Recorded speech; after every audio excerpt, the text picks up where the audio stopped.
বিবিরা মাঝে মাঝে খুনসুটি করতো, নবীরে ধরতো, এটা নাই ওইটা নাই, এটা দেন।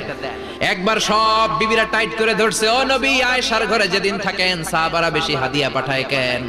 আমাদের ঘরে যেদিন থাকেন পাঠায় না কেন? কালকে জুমার নামাজের পরে ঘোষণা দিবেন সবার ঘরে সমান সমান হাদিয়া। বিশ্বনবী বললেন আবু বকরকে সবাই ভালোবাসে, তাই আবু বকরের মেয়ের ঘরে যেদিন আমার ডেট পরে থাকার সময় ওই দিন হয়তো বেশি হাদিয়া পাঠায়, তোমাদের ঘরে পাঠায় না। আমার বলার কোনো সুযোগ? বিবিরা কয় না, আপনারে বলতেই হবে। নবী কয় আমি পারবো না, বিবিরা কয় পারবেন। ইন দ্য মিন টাইম দরজার পার থেকে কে যেন সালাম দিল, আসসালামু আলাইকুম ওয়া রাহমাতুল্লাহ। বিশ্বনবী বললেন ওয়া আলাইকুমুস সালাম। বিশ্বনবী বুঝতে পারলেন সালামটা আমার ওমরের সালাম। বিশ্বনবী সালামের উত্তর দিয়ে বিবিদের দিকে তাকায়, দেখে একটা বিবি ওর সামনে নাই, সব উদাও, ভ্যানিশ হয়ে গেছে। ওই যে ওমর, সুবহানাল্লাহ পড়বেন না? এই জন্য ওমরকে শয়তানও ভয় পেত।